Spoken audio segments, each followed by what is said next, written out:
তোমরা কিন্তু 11-12 এক্সাম কিন্তু অলরেডি দিয়েছো এবং তার কাট অফ নিয়ে অনেকে কিন্তু চিন্তিত যে স্যার কাট অফ কী হবে, কাট অফ কত যাবে স্যার, স্যার আমি কি আদৌ কাট অফ কি 60/60 যাবে?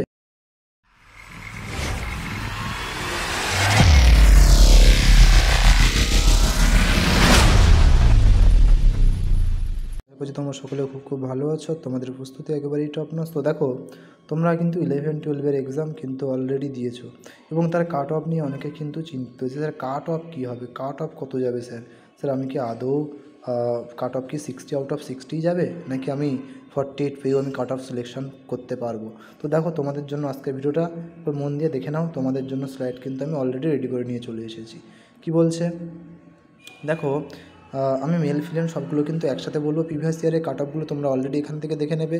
ইউআরের জন্য কাট অফ আমি যেটা তোমার বলবো 11 এবং 12-এর জন্য 11 এবং 12-এর জন্য কাট অফ যেটা ইউআরের জন্য বলবো 47 থেকে 51, 47 থেকে 51। ইডব্লিউএসের জন্য বলবো 46 থেকে 49, 46 থেকে 49 এবং ওবিসি এর জন্য 45 থেকে 49। ওবিসি বি এর কাট অফ যেতে চলেছে 47 থেকে 50 এবং এসসিদের কাট অফ যেতে চলেছে 43 থেকে 47 এবং এসটিদের 37 থেকে 41 কাট অফ যেতে চলেছে। তো যারা যারা আছো, কারা কারা এই কাট অফ ক্লিয়ার করবে বা কাদের কাদের কত হচ্ছে তারা অবশ্যই কমেন্ট সেকশানে জানাতে ভুলবে না কাদের কাদের কত স্কোর হচ্ছে। ওকে, তো আমি বলছি যেটা এই কাট অফ কিন্তু এরকমই যেতে চলেছে, এটুকুই কিন্তু আমি পুরো সম্পূর্ণ অনুমান করে তোমাদেরকে বলতে পারি। এগুলো সম্পূর্ণ যদিও গেস করে বলছি, তো দেখা যাক কাট অফ আমি আশা করছি এর মধ্যেই যাবে যাবে যাবে। ওকে, এটা অবশ্যই যেটা বলছি এটা অবশ্যই বললাম আউট অফ 60। তাহলে ব্যাপারটা কী হবে আমাদের বা কীভাবে আমাদের সিলেকশানটা হবে দেখে নাও। আউট অফ 60তে তোমাদের একাডেমিক নম্বর যোগ হবে এবং অভিজ্ঞতার নম্বর যোগ হবে। 60 নম্বরের সাথে 10 নম্বর তোমার একাডেমিক আর 10 নম্বর অভিজ্ঞতার, মোট যোগ হয়ে কত নম্বর হবে? অবশ্যই 80 নম্বর। 80 নম্বর যোগ হবে এবং তার ভিত্তিতেই ইন্টারভিউতে কিন্তু ডাকা হবে।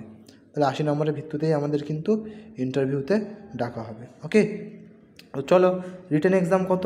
60, একাডেমিক স্কোর কত? 10।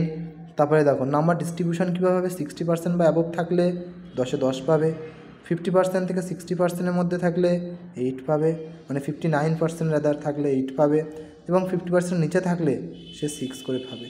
এবং এক্সপিরিয়েন্সের জন্য তো 10 নম্বর করে, তুমি সেটা জানোই, এবং পার ইয়ার এরকম 2-2 করে যেমন বাড়ে তেমন বাড়বে। তো তোমরা এটা সম্পূর্ণ বুঝে গেছো যে কীভাবে আমাদের কাট অফ বা সিলেকশান আমাদের নির্ধারণ হবে বা ইন্টারভিউতে কীভাবে কিন্তু ডাকবে। তো আশা করছি বোঝা গেল। তবে কাট অফের মধ্যে কে কে তাদের স্কোর করেছো সঠিক, বা কে কে কাট অফ ক্লিয়ার করছো, বা এই কাট অফটা কার কার সাথে ম্যাচ করেছে যে স্যার আমার তাহলে চিন্তা নেই ক্লিয়ার হবে, অবশ্যই কমেন্ট বক্সে জানাও। Thank you so much, wish you all the best. Thank you all.